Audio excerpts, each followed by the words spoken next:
জি sir, আমি এক্ষুনি দিচ্ছি আপনার পার্সেল। আরে বৌমা, তুমি এখানে? তুমি কি করছো এখানটায়? আর কি ধরনের ড্রেস পরে আছো এই ছোট ছোট? মা, আপনি এখানে কি করছেন? ওই যে করিমটা কোথায় যেন গেছে জানি না, তাই পার্সেল নিয়ে আমার আসতে হলো। আমি এসেছি, কিন্তু তুমি এখানে কি করছো? মা, আমি তো আমার বন্ধুর বার্থডে পার্টিতে এসেছি। তুমি কি বাসায় বলে আসছো তুমি এখানে আসবে? আর রাজু কি জানে তুমি এরকম ছোট ড্রেস পরো? হ্যাঁ মা, আমি তো ওকে সবকিছু বলে এসেছি। আপনি যদি বিশ্বাস না করেন তাহলে ওকে জিজ্ঞেস করে নেন। ও আচ্ছা, তুমি তাহলে জিজ্ঞেস করে আসছো। আচ্ছা ঠিক আছে, তোমার বন্ধুকে ডাকো, আমি দেখি। আসলে মা, আমার ফ্রেন্ড তো ওয়াশরুমে গিয়েছে, আমাকে বলেছে যে বের হতে লেট হবে। আপনি একটা কাজ করুন, আপনি বাসায় যান, আমি ওর সাথে ফোনে কথা বলিয়ে দেবো, ঠিক আছে? আর এই পার্সেলটা আমাকে দিন।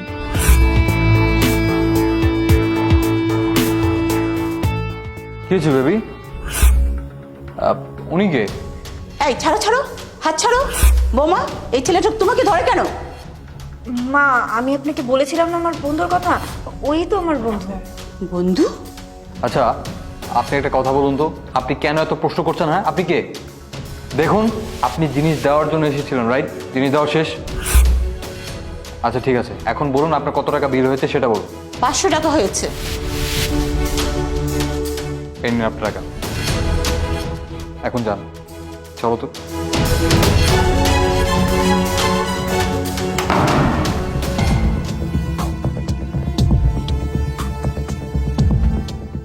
বৌমা তলে তলে এসব করছে, আমার ছেলেকে ধোকা দিচ্ছে। আমার ছেলেকে বলতে হবে, কিন্তু আমার ছেলে বুঝতে পারবে না। আমি বললেই ও বুঝতে পারবে যে ওর বউ কি করে। চলো। কি হয়েছে? তোমাকে দেখে এত টেনশন কেন মনে হচ্ছে? পার্সেল তো পেয়ে গেছো, তাই না? তো সমস্যা কি? চলো। না না, কিছু হয়নি, চলো ভেতরে যাই। চলো।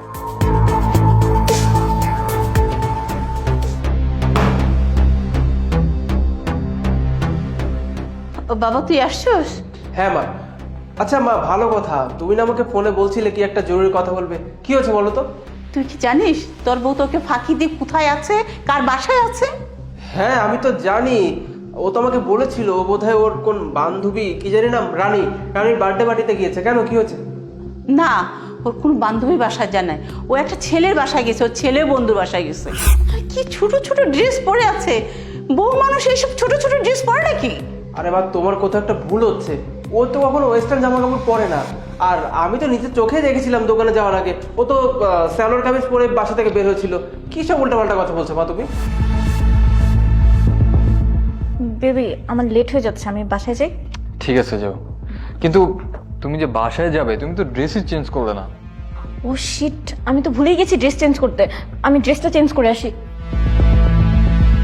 আরে না না, ও তো সিলার কামিজ পরে থাকলে আমি কিছুই বলতো না। ও ছোট ছোট ড্রেস পরা ছিল, ছি ছি, দেখতে কি বিশ্রী লাগছিল। বাড়ি বউ সব ছোট ছোট ড্রেস পরলে কি ভালো লাগে নাকি? আমি কি তোর মিথ্যা কথা বলতেছি? আরে না না মা, আমি তো একটা বারও বলিনি তুমি মিথ্যা বলছো। কিন্তু ব্যাপারটা কেমন হয়ে গেল না, আমি নিজের চোখে দেখলাম ও 3 পিস পরে বের হয়েছে বাসা থেকে, আর তুমি বলছো ছোট ছোট জামা কাপড় পরেছিল। মানে তুমি আমাকে ভুল বুঝো না মা, মানে কেমন জানি লাগছে ব্যাপারটা আমার কাছে। আরে বাবা, আমি নিজের চোখে দেখে বলতেছি, আমি কোন মিথ্যা কথা বলছি না। আমাকে তুই ভুল বুঝিস না। তুই যদি দেখতে চাস তুই আমার সাথে চল, আর তুই নিজের চোখে দেখবি, তখন আর তুই আমাকে ভুল বুঝতে পারবি না। আচ্ছা মা, চলো, এখনই চলো।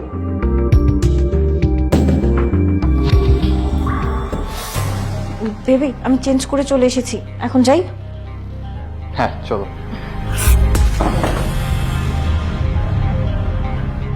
তুমি তুমি এখানে কি করছো? সেই একই কোশ্চেন তো আমি তোমাকেই করতে চাই। তুমি এখানে কি করছো, তাও আবার এই ছেলেটার সঙ্গে?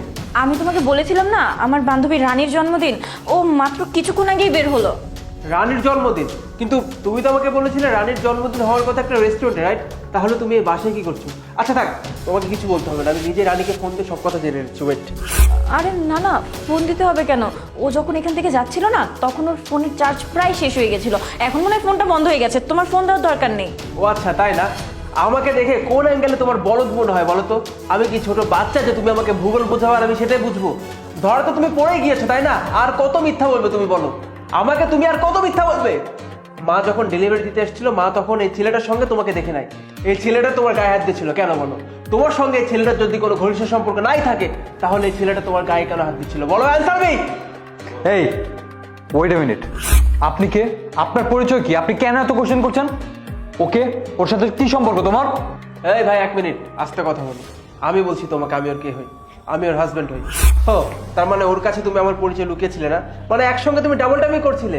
তোমার কয়জন ছেলে লাগে বলো তো? কেন করলে আমার সঙ্গে এমন ব্যবহার তুমি বলো তো? আর আমাকে যদি ভালোই না বাসতে আমাকে বিয়ে কেন করেছিলে? তুমি তো অনেক ভালো মতো জানতে যে আমার ফিজিক্যাল কন্ডিশন কেমন, আমার আর্থিক অবস্থা কেমন, রাইট? সবকিছু জানার পরে তুমি আমাকে বিয়ে করেছিলে। আচ্ছা মানলাম বিয়েটা তুমি করে নিয়েছিলে, কিন্তু বিয়ের পর আমাকে যখন তোমার ভালো লাগতো না তুমি আমাকে বলে দিতে, আমি তোমাকে হাসি মুখে বিদায় দিতাম, তাই না? অ্যাটলিস্ট আমাকে এই দিনটা দেখতে হতো না। আমার মায়ের সামনে তুমি আমাকে কি পরিমাণ নিচু করলে তোমার কোনো আইডিয়া আছে? তোমার কাছ থেকে এই ব্যবহারটা আমি মোটেও আশা করিনি, তাই না? তুমি আমাকে এভাবে ধোকা না দিলেও পারতে। হ্যাঁ, আমি দিয়েছিলাম তোমাকে ধোকা, এছাড়া আমার আর কোনো উপায় ছিল না। তুমি সামান্য একটা দোকানদার, এই টাকা দিয়ে তো আমার সংসারই ঠিকঠাক মতো চলে না। আমি তো আমার সকালের কথা সবকিছু ভুলেই যাচ্ছিলাম, আমি কি করব? তাছাড়া তোমার তো টাকা পয়সাই নেই। আমি মনে করেছিলাম তোমার সাথে বিয়ে হওয়ার পর আমি একটু সুখে শান্তিতে থাকতে পারবো, কিন্তু না, আমি তো তোমার বাসার কাজের মেয়ে হয়ে গেছি। আমি এইভাবে আর থাকতে পারছিলাম না, তাই আমি ওর সাথে এই কাজটা করেছি। ও তোমার থেকে অনেক বড় লোক, আর তাছাড়া আমাকে অনেক সুখে রাখতে পারবে, এই জন্য আমি তোমাকে ধোকা দিয়েছি। আর আগে পরে তো তুমি এই কথা জানতেই পারতে। ভালো হয়েছে তুমি এখন জেনে গেছো। ও আচ্ছা, এই ব্যাপার না? মানে টাকাটাই তোমার কাছে বড় হয়ে গেল, আমার কি আর আমার ভালোবাসা এগুলো তোমার কাছে কিচ্ছু না? তুমি তো বিয়ের আগ থেকে জানতে আমি একজন দোকানদার, তাই না? তারপর আমাকে কেন বিয়েটা করেছিলে বলো তো? আমি তো এটাই বুঝতে পারছি না যে তুমি আমার সঙ্গে এই ব্যবহারটা কেন করলে, বা আমার সঙ্গে বিয়ের পর আজ অব্দি তোমার সঙ্গে যতদিন আমি সংসার করেছি আমি কখনো তোমার ব্যবহার এমন কিছু লক্ষ্য করিনি। আমাকে তোমার ভালো লাগে না আমাকে হাসি মুখে বলে দিলেই পারতাম, আমি তোমাকে ডিভোর্স দিয়ে দিতাম। তারপরও তুমি এই কাজটা কেন করলে?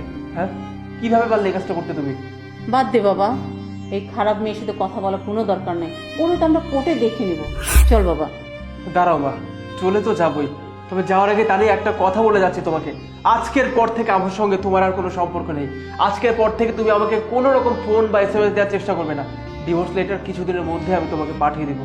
আর হ্যাঁ, তুমি আজকে থেকে তোমার এই বয়ফ্রেন্ডের সঙ্গে থাকবে। আর শেষবারের মতো একটা কথা বলে যাচ্ছি, একদিন বুঝবে কিন্তু আমাকে আর পাবে না। চলো মা।